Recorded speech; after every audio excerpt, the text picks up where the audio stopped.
A very pleasant good morning, ladies and gentlemen. Welcome once again to the People's Forum of In the Streets with Big Stone. Today, ladies and gentlemen, we're going to talk about insanity or madness. And the reason why I'm choosing this topic, ladies and gentlemen, it's a thought that has been lingering in my mind for quite some time as to what percentage of us here in Jamaica are insane and what percentage might have some form of insanity lingering in the background, but we're scared to come forward to say that, hey, something is affecting us. So let's go back to the dictionary, ladies and gentlemen, and we're going to find out the true definition of the word insanity. Let's take a look. Insanity, the state of being seriously mentally ill or madness, extreme foolishness or irrationality, folly, idiocy, stupidity, lunacy, madness, silliness, thoughtlessness, absurdity, ridiculous. These are just some of the synonyms that goes with the word insanity. Now, ladies and gentlemen, I'm going to share with you an article that came out recently in one of the Jamaican newspaper, where our health minister, Honorable Christopher Tufton, made these statements, and I quote, Health Minister Dr. Christopher Tufton says the ministry will be increasing the complement of psychiatric nursing aides in order to strengthen community mental health issues. Speaking at the Psychiatric Nursing Aides Conference at the Iverstar Hotel in Montego Bay yesterday, Tufton said the recommendation that was made by the recently appointed task force on mental health and homelessness solidifies the ministry's commitment to ensuring the well-being of the island's psychiatric nursing aides. The history of psychiatric nursing aides in Jamaica starts in 1972 with only 22 trainees. However, because of the growing needs for mental health care, it was required to expand the care team to not only psychiatrists and registered nurse, but also to psychiatric nursing aides. Today, the total number has increased to over 400. Tufton said in 2015, the Ministry of Health trained 72 psychiatric nursing aides and is committed to continuing the support, adding that one significant recommendation of the task force is that there should be an increase in the number of psychiatric nursing aides. The minister pointed out that despite the valiant effort of psychiatric nursing aides and their colleagues to reduce the stigma against mentally ill people, there's still a need for more personnel to be recruited to further reduce the residual poor treatment often meted out to the mentally ill across the island, many of whom are suffering in silence. It is estimated that some 70% or more persons with mental health issues will not disclose this information for fear of discrimination, especially at work. This undoubtedly fuels the existing gap between illness and treatment and increases morbidity while decreasing productivity, the minister said. Tufton noted that depression and anxiety disorders are among the most common mental health challenges in the workplace, but they are often undiagnosed and untreated and can result in absenteeism and decreased productivity. He said that a draft workplace mental health policy has been developed by the Ministry of Health, but while legislation, policies, and guidelines are important, there are other things which need to be done to accomplish the necessary changes. We have to big up the Minister, Christopher Tufton, for recognizing the fact that there exists this serious problem here in Jamaica of insanity. Now, ladies and gentlemen, when we talk about insanity in Jamaica, we talk about madness. a madman that or a mad woman. And recently, a couple of incidents came to mind, ladies and gentlemen, that it can be nothing else but sheer insanity that would cause this one person to treat another person in the way that they do. Ladies and gentlemen, recently I was talking to a friend of mine. His name is Ira Collins. I call him Ians. And he hails from Georgetown, Guyana. Recently, ladies and gentlemen, someone sent him a video of a domestic dispute that went bad occurring in the Berbice area of Guyana. And it's about a relationship between a man and a woman that went from bad to worse.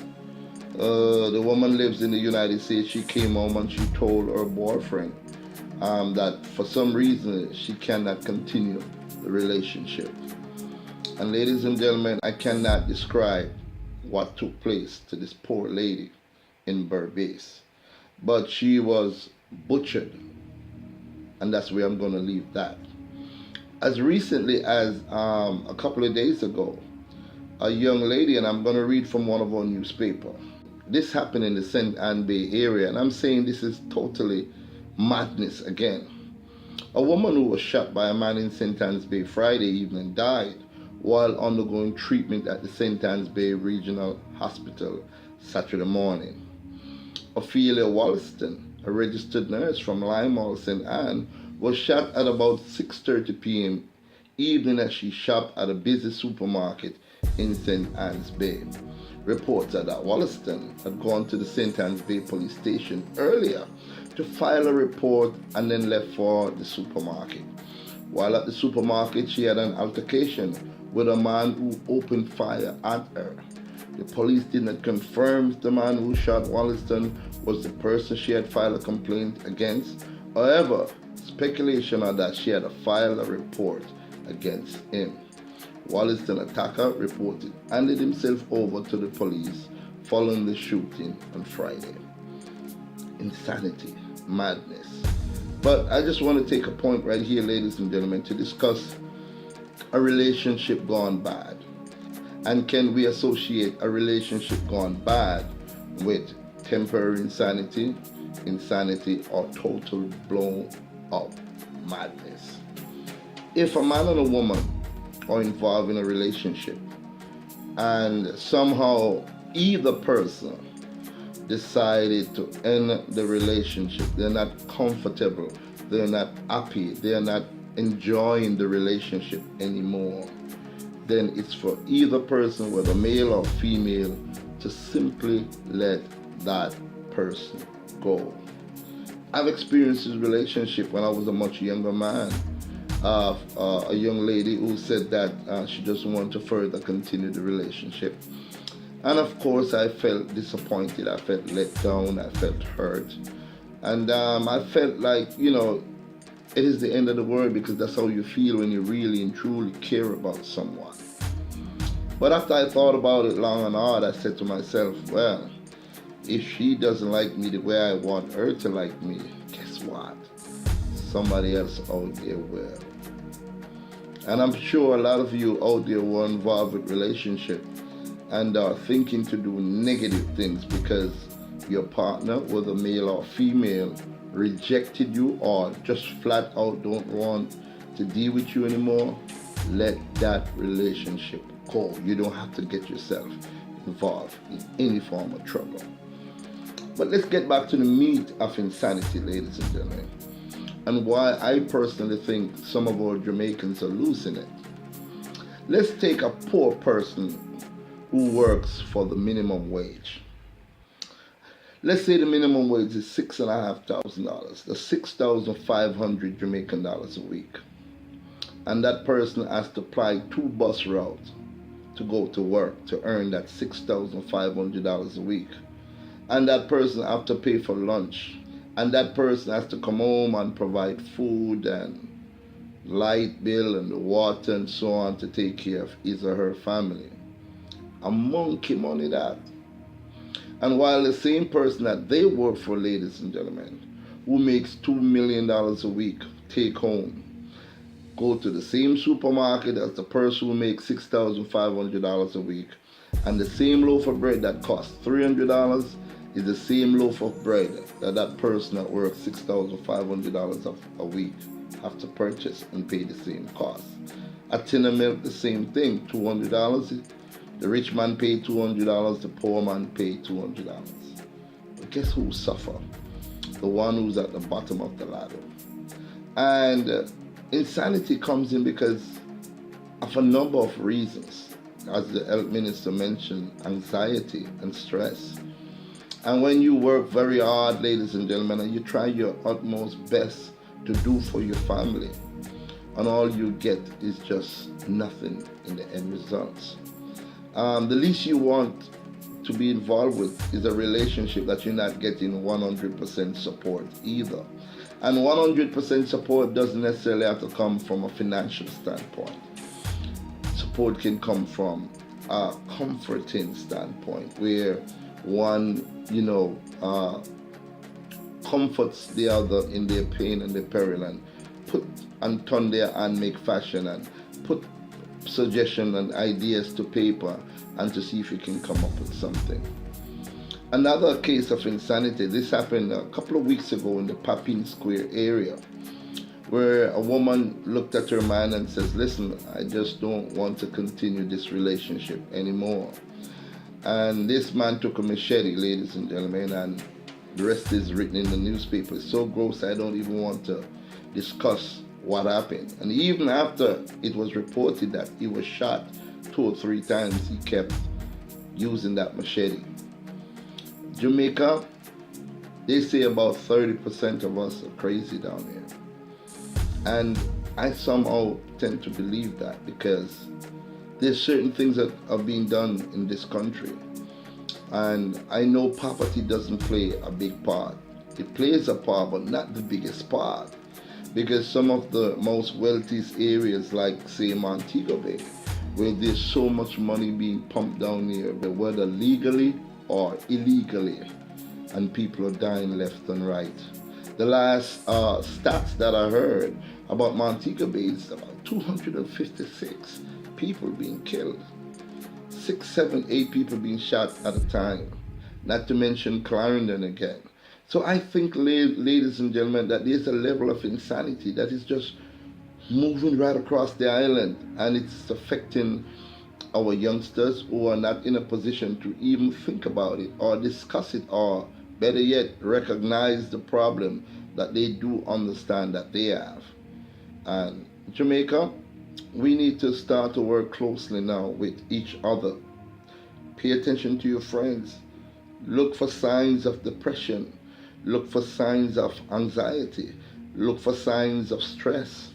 And if you love and care for your friend that much, you will recognize these signs. As an intellectual mind, you'll recognize these signs and see that, hey, that person needs help. Now, there are some people who they themselves can recognize the sign, but for some reason, because of their job position and so on, they do not want to seek out help until it's too late. Ain't nothing wrong with telling someone that, hey man, I'm depressed. I'm not feeling so well. I need your help. Sort me out. I'm hearing voices, And if we can do that and work alongside with each other and try to help in whichever little way you can, be your brother's keeper and so on and so forth, we can help to eliminate to a certain level, to a tolerable level, some of the crime that is happening down here. Because I personally believe Jamaica gone mad sometimes, for real, with some of the things that keep happening over and over again. We have to take a serious look at it. Madness or insanity. What is going on? Are we, some people, mad to a point that they're so numb to the crime and violence that it doesn't mean anything to them? Yeah, right. 1,300 people killed. So what? What last year was 1,250? 50 more. So what? So a lot of people are so numb, the brain is so numb to the reality of what is happening down there that they just don't care until it actually steps on their doorstep. So, Rhythm Music, I want to big you up, Rhythm Music, for giving me permission, man, to use the soundtrack that I'm using for this particular video, ladies and gentlemen. My friend Ronnie, big up yourself from Ronnie Rhythms. And I just want to say, Jamaica, look out for each other, man. Love each other. Try your best to work alongside each other and to see if we can stem the flow of this madness. Jamaica, the rest of the world, I do thank you very much, man. I hope you find something insightful in this comment, and just do whatever you think is necessary. Talk amongst ourselves as how best we can save our country from total madness. Thank you very much for watching, and I do hope that you have a great day. Thank you.